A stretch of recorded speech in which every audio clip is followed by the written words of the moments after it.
Hello friends, ഇന്ന് നമ്മൾ ഉണ്ടാക്കാൻ പോകുന്ന ഐറ്റം മിനി പഴംപൊരിയാണ്. നമ്മൾ കേരളീയർക്ക് ഏറെ ഇഷ്ടപ്പെട്ട പഴംപൊരിയുടെ ഒരു മിനി വേർഷൻ. പെട്ടെന്ന് നമ്മുടെ വീട്ടിലൊരു ഗസ്റ്റ് വന്നാലോ, കുട്ടികൾക്ക് സ്നാക്ക് വേണമെന്ന് പറഞ്ഞ് വാശി പിടിച്ചാലോ വളരെ ഈസിയായി ഉണ്ടാക്കിയെടുക്കാൻ പറ്റുന്ന ഒരു സ്നാക്ക് ഐറ്റം കൂടിയാണ് കേരളത്തിൻ്റെ സ്വന്തം പഴംപൊരി. എന്നാൽ നമുക്ക് തുടങ്ങാം. ഫ്രണ്ട്സ്, നന്നായിട്ട് പഴുത്ത 4-5 ഏത്തപ്പഴം നമുക്ക് വേണം. അതിനെ വളരെ ചെറിയ പീസായിട്ട് കട്ട് ചെയ്യണം. ഒരു പഴത്തിൽ നിന്നും ഏതാണ്ട് 6 പീസ് വരെ നമുക്ക് കട്ട് ചെയ്തെടുക്കാം. നല്ല 916 ഗോൾഡ് കളർ പോലുണ്ട് അല്ലേ? ഇനി നമുക്ക് ബാറ്റർ തയ്യാറാക്കി എടുക്കണം. 1 കപ്പ് മൈദയാണ് ഇവിടെ ഉപയോഗിച്ചിരിക്കുന്നത്. 1 ടീസ്പൂൺ എള്ള് എടുക്കാം. മഞ്ഞൾപ്പൊടി, ജീരകം, ഉപ്പ് ഇതെല്ലാം ഓരോന്നും 1/4 ടീസ്പൂൺ വെച്ചെടുക്കണം. ക്യൂനോ സ്പൈസസ്, ഏലക്ക ഒരു 4-5 എണ്ണം വേണം. ഇവിടെ നമ്മൾ ഷുഗർ ആഡ് ചെയ്യുന്നില്ല. മധുരം കൂടുതൽ വേണമെന്നുണ്ടെങ്കിൽ ഒരു 2 ടേബിൾ സ്പൂൺ പഞ്ചസാര കൂടി ആഡ് ചെയ്യാം. ഒരു ബൗളിലേക്ക് മൈദ എടുത്തിട്ട് ഉപ്പും മഞ്ഞൾപ്പൊടിയും ചേർത്ത് കൊടുക്കുക. എള്ളും ജീരകവും ഒന്ന് കഴുകിയെടുത്തതിന് ശേഷം അതും ബൗളിലേക്ക് ഇട്ട് കൊടുക്കുക. ഏലക്കയുടെ തോല് നമുക്ക് ആവശ്യമില്ല.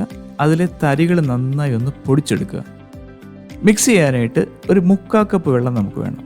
എന്ന് വെച്ചാൽ നിങ്ങൾ പൊടിയെടുത്തത് ഏത് കപ്പിലാണോ അതിൻ്റെ 3/4 കപ്പ് വെള്ളം.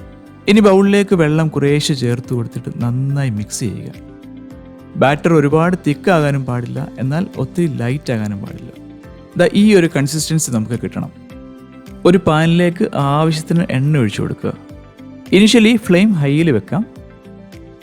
എണ്ണ നന്നായി ചൂടായതിനു ശേഷം പഴം ഓരോന്നായി എടുത്ത് ബാറ്ററിൽ മുക്കി എണ്ണയിലേക്ക് ഇട്ട് കൊടുക്കാം. ബാറ്ററിൽ മുക്കിയ ആദ്യത്തെ പഴം എണ്ണയെ ചെറുതായിട്ടൊന്ന് ഡിപ്പ് ചെയ്ത് നോക്കിയാൽ എണ്ണ നന്നായി തിളച്ചോന്ന് അറിയാൻ പറ്റും. ഇനി തീ നമുക്കൊന്ന് കുറച്ച് കൊടുക്കാം. ഇനി അങ്ങോട്ട് മീഡിയത്തിനും കുറച്ച് മുകളിലായിട്ട് ഫ്ലെയിം കീപ്പ് ചെയ്താൽ മതിയാവും. നമുക്കിടയ്ക്കൊന്ന് സ്പ്ലിറ്റ് ചെയ്ത് കൊടുക്കാം. പഴംപൊരി, വാഴയ്ക്കാപ്പം, ഏത്തക്കാപ്പം എന്നൊക്കെ നിങ്ങൾ കേട്ടിട്ടുണ്ടാവും. പക്ഷേ കാസർഗോഡുകാർ ഇതിനെ വിളിക്കുന്ന പേരെന്താണെന്ന് നിങ്ങൾക്ക് അറിയാവോ? അതാണ് ബേക്കാച്ചി. ഏകദേശം ഒരു 2 മിനിറ്റൊക്കെ കഴിയുമ്പോഴേക്ക് പഴംപൊരിയുടെ താഴെ ഒരു ചെറിയ ബ്രൗൺ കളർ വരാൻ തുടങ്ങും. അപ്പോൾ നമുക്കിതിനെ തിരിച്ചിട്ട് കൊടുക്കാം. 2 സൈഡും നന്നായിട്ട് മൊരിഞ്ഞാൽ മിനി പഴംപൊരികളെ നമുക്ക് പാനിൽ നിന്നും എടുക്കാം.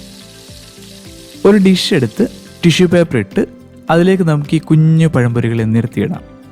ഡിസ്ക്രിപ്ഷൻ ബോക്സ് നിങ്ങൾ വായിക്കണം. എല്ലാ ഡീറ്റെയിൽസും ടിപ്സും അവിടെ കൊടുത്തിട്ടുണ്ട്. സ്നാക്സിൻ്റെ ഷോപ്പ് നടത്തുന്നവർക്ക് ഈ മിനി പഴംപൊരി ഒന്ന് പരീക്ഷിച്ച് നോക്കാവുന്നതാണ്. ചെറിയൊരു പ്ലേറ്റിൽ ഒരാൾക്ക് 6-7 മിനി പഴംപൊരികൾ. തീർച്ചയായിട്ടും നിങ്ങളൊന്ന് ട്രൈ ചെയ്ത് നോക്കണം. എന്നിട്ട് എങ്ങനെ ഉണ്ടായിരുന്നു എന്ന് കമൻറ്റ് ഇടണം കേട്ടോ.